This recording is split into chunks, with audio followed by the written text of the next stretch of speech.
कितने वक्त की नमाज़ पढ़ना फ़र्ज़ है? इस टाइम, जी इस टाइम नहीं, पूरे दिन में कितनी मरतबा नमाज़ पढ़ना फ़र्ज़ है? कितने वक्त की नमाज़ पढ़ना फ़र्ज़ है? ये मुझे मालूम नहीं है। ये मालूम नहीं है कि कितने वक्त की नमाज़ पढ़ना फ़र्ज़ है? मालूम नहीं मुझे। अस्सलामु अलैकुम। वालेकुम सलाम जी। अच्छा माशाल्लाह। आप लोगों से इस्लामिक सवाल करेंगे, इजाज़त है? हाँ जी, इजाज़त है। अच्छा माशाल्लाह। अच्छा, सबसे पहला सवाल आपसे है भाई, आप ये बताएं, हमारे नबी सबसे पहले नबी हैं या सबसे आखिरी नबी हैं? ये तो मुझे पता है। सबसे आखिरी नबी हैं। चलो मैंने बता दिया, सबसे आखिरी नबी हैं। हमारे नबी का नाम क्या है? आखिरी नबी का नाम क्या है ये बताइए। पता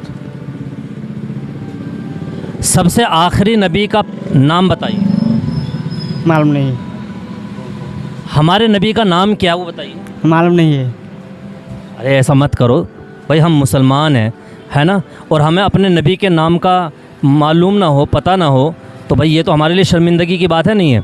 आप कलमा तो पढ़ते होंगे ना, कलमा तो आता होगा, हाँ। आप कलमा पढ़कर सुनाएं ला इलाहा इल्लल्लाह मोहम्मद रसूलुल्लाह।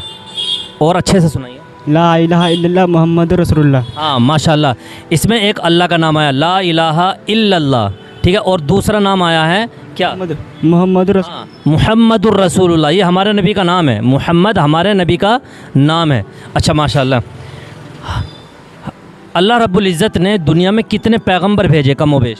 कमोपेश 1,24,000 बताए गए हैं। हाँ माशाल्लाह, बिल्कुल सही जवाब है। उनमें सबसे आखिरी नबी हमारे नबी हैं, ठीक है। अच्छा, सबसे पहले पैगंबर का नाम बताइए। सबसे पहले पैगंबर का नाम तो पता नहीं है, बाकी मूसा अलैहिस्सलाम के बारे में सुना। हज़रत मूसा अलैहिस्सलाम? नहीं, आप बताएं। ये जो बाबा आदम अलैहिस्सलाम है, शायद ये हैं। जी, बाबा आदम, हज़रत आदम अलैहिस्सलाम, ये सबसे पहले पैगंबर हैं। हाँ माशाल्लाह। अच्छा, कुरान शरीफ किस नबी पर नाजिल हुआ? मालूम नहीं। भाई कोशिश करो, कुरान शरीफ हमारे लिए एक अल्लाह की किताब है जो हमें सीधा रास्ता दिखाती है, जिसे मुसलमान पढ़ते हैं, तिलावत करते हैं, वो अल्लाह का कलाम है। वो अल्लाह रब्बुल इज़्ज़त ने किस नबी पर कुरान को उतारा है? मालूम नहीं है। आप बताएं। मालूम ना। आप बताना नहीं चाह रहे या मालूम ही नहीं है? मुझे तो ऐसा लग रहा कि आप बताना नहीं चाह रहे हैं। मालूम नहीं है जी, अच्छा भाई, ये तो अच्छी बात नहीं है। देखो, इतनी तो नॉलेज कम से कम होनी चाहिए, ये तो बेसिक चीज़ें हैं भाई। कुरान शरीफ अल्लाह रब्बुल इज़्ज़त ने किस पैगंबर पर उतारा है, ये तो बिल्कुल बेसिक चीज़ है, इसका तो इल्म होना चाहिए मुसलमानों को। आप बताएं। अच्छा, हज़रत मोहम्मद सल्लल्लाहु अलैहि वसल्लम पर। हाँ माशाल्लाह, ये देखो, हाँ, कुरान शरीफ अल्लाह रब्बुल इज़्ज़त ने मुहम्मद सल्लल्लाहु अलैहि वसल्लम पर नाजिल फरमाया। अच्छा, कुरान शरीफ को तो जानते ही होंगे, नाम तो सुना होगा कभी? हाँ। अच्छा, कितने पारे हैं कुरान शरीफ के अंदर? 30 पारे। 30 पारे। अच्छा माशाल्लाह, देखो इतना तो इल्म है आपको। अच्छा, कुरान शरीफ के अंदर 30 पारे हैं। आपको अल्हम्दु याद है? हाँ। सुनाइए अल्हम्दु। अल्हम्दुलिल्लाह। आऊज़ु बिल्लाह पढ़ लीजिए। औज़ु बिल्लाहि मिनश शैतानिर रजीम बिस्मिल्लाहिर रहमानिर रहीम अल्हम्दुलिल्लाहि रब्बिल आलमीन रहमानिर रहीम मालिकि यौमिद्दीन इय्याका नअबुदु व इय्याका नस्तईन इहदिनस सिरातल मुस्तकीम सिरातल लज़ीना अनअमता अलैहिम गैरिल मग़ज़ूबि अलैहिम वलज़्ज़ालिमीन। हाँ माशाल्लाह। अच्छा, कितने वक्त की नमाज़ पढ़ना फ़र्ज़ है? इस टाइम, जी इस टाइम नहीं, पूरे दिन में कितनी मरतबा नमाज़ पढ़ना फ़र्ज़ है? कितने वक्त की नमाज़ पढ़ना फ़र्ज़ है? ये मुझे मालूम नहीं है। ये मालूम नहीं है कि कितने वक्त की नमाज़ पढ़ना फ़र्ज़ है? मालूम नहीं मुझे। भाई देखो, ये सीखने की चीज़ है।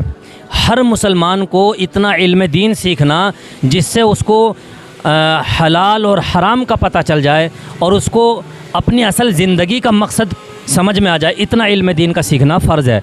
और नमाज़ पढ़ना तो फ़र्ज़ है। बताइए, हमें जब इतना भी इल्म नहीं है कि कितने वक्त की नमाज़ पढ़ना फ़र्ज़ है, तो बताइए हमारे लिए कितने गैरत की बात है ना? मुसलमान हो और उसे ये इल्म ना हो कि कितने वक्त की एक गैर मुस्लिम भी बता देगा मेरे भाई कि 5 वक्त की नमाज़ पढ़ना फ़र्ज़ है ना? अच्छा, जुमे की नमाज में कितनी रकात होती है चाचा? ये आप इनसे पूछो, केड़ा पड़ेगा मुझे। नहीं, जुमे की नमाज़ तो आप पढ़ते ही हैं ना माशाल्लाह। वो नहीं है ना बताने। अच्छा, चलो खैर, देखो ये सीखना है, अभी हम बता देंगे आपको, सीखना है। आप बताइए। वैसे तो 2 रकात, मतलब 17 रकात। 17 रकात, वैसे 2 रकात और वैसे टोटल 17 रकात। अच्छा बताइए आप 17 रकात किस तरह पढ़ते हैं? जैसे 4 सुन्नत पहले हो गई, 2 रकात जुमे की हो गई, 4 बाद के। तो ये सारी रकातें 17 नहीं होती चाचा, 17 नहीं होती, वो 14 रकात होती हैं। आप बताइए 14 रकात। तो 4 सुन्नत हो गई शुरू की, 2 जुमे की हो गई, 4 सुन्नत 2 नफिल, 2 सुन्नत। हाँ 2 सुन्नत 2 नफिल, आखिर में 2 नफिल है। अच्छा माशाल्लाह भाई, देखो आपको इल्म दीन सीखना है, ठीक है, मस्जिद में या किसी आलिम दीन से दीन को सीखना है। बेसिक चीज़ तो हर मुसलमान को आनी ही चाहिए। अच्छा गुस्ल में कितने फ़र्ज़ हैं ये बताइए? 3। माशाल्लाह आपको कुछ तो नॉलेज है, ऐसी बात नहीं है। अच्छा गुस्ल में 3 फ़र्ज़ है, माशाल्लाह आपने बिल्कुल सही जवाब दिया। कौन कौन से हैं? 3 नाक में पानी डालना, 3 कुल्ली करना और 3 मकसद में पूरा शरीर करने के लिए करना। हाँ माशाल्लाह, पहले कुल्ली कर 3 बार कुल्ली करना, फिर नाक की नरम हड्डी तक पानी का पहुंचाना, फिर पूरे बदन को इस तरह से भिगाना कि एक बाल के बराबर भी कोई जगह सूखी न रहे। अच्छा वज़ू में भी कुछ फ़र्ज़ हैं, कितने फ़र्ज़ होते हैं वज़ू में चाचा? वजू में हाथ धोना, वही कुल्ली करना, नाक का साफ़ करना, मुंह धोना, मशा करना, घुटने तक गट्टे तक पैर को धोना, टखनों तक। लेकिन ये तो बहुत ज़्यादा हो गए। सारा कुछ बता दिया मैंने। फ़र्ज़ पूछ रहा हूँ, सिर्फ फ़र्ज़ 5 हैं शायद। 5 फ़र्ज़ आप बताएँगे? ये 5 ही हैं। 5 फ़र्ज़ नहीं 4 फ़र्ज़ हैं। हाँ उसमें हाथ धोना कोहनियों तक है, पूरा चेहरा धोना एक कान की लो से दूसरे कान की लो तक, और पेशानी के बालों से ठोड़ी के नीचे तक, ठीक है, और चौथाई सर का मसा करना, और दोनों पाँव टखनों समेत धोना। अच्छा ये 4 फ़र्ज़ होते हैं। अल्लाह रब्बुल इज़्ज़त ने बेशुमार फ़रिश्तों को पैदा किया है, उनमें से एक सबसे बड़े फ़रिश्ते हैं जो अल्लाह के रसूल सल्लल्लाहु अलैहि वसल्लम के पास आया करते थे, कुरान लेकर के, वही लेकर के आया करते थे। उन फ़रिश्तों का नाम क्या है? केड़ा काम है? नहीं थोड़ा ज्ञान तो है लेकिन ध्यान नहीं रहता। हाँ चलो खैर कोई बात नहीं। हज़रत जिब्राईल अलैहिस्सलाम, हज़रत देखो हम दुनिया भर की मोबाइल में वीडियो देखते हैं, इधर उधर की देखते हैं, तो हमें दीन के बारे में भी सीखना चाहिए। दीन, हाँ सवाल जवाब की वीडियो देखेंगे तो हमें दीन के बारे में नॉलेज होगी। हकीकत बात तो यह है कि गैर मुस्लिमों को हमारे से ज़्यादा मालूम है ना। हाँ हमसे ज़्यादा नॉलेज गैर मुस्लिमों को है, वो जहन में बिठा लेते हैं, उनको भी इल्म होता है इन चीज़ों का। अगर किसी गैर मुस्लिम से पूछेंगे ना कितने वक्त की नमाज़ फ़र्ज़ है तो वो फ़ौरन बता देंगे, है ना, बहुत नॉलेज होती है उनको। तो इसलिए हमें भी चाहिए कि भाई जहाँ हम दुनिया भर की नॉलेज रखते हैं तो इसी तरह से हमें दीन भी सीखना चाहिए और दीन की नॉलेज भी हमें होनी चाहिए। माशाल्लाह आप लोगों ने बहुत सारे सवालों के जवाब बहुत सही दिए हैं, बहुत दिल खुश हुआ है। लेकिन भाई आपको दीन सीखना है, बेसिक चीज़ें तो बिल्कुल सीखनी है। नमाज़ कैसे पढ़ी जाती है, नमाज़ पढ़ने का तरीक़ा क्या है, नमाज़ के अंदर क्या क्या पढ़ा जाता है, ये दीन है हमारा, है। मरने के बाद यही चीज़ हमें काम आएगी और यही चीज़ हमारे साथ भी जाएगी और यही चीज़ हमें जहन्नम से बचा करके जन्नत में लेके जाएगी। ठीक है मेरे भाई, सीखेंगे ना इंशाअल्लाह? हाँ ठीक है, अस्सलाम वालेकुम।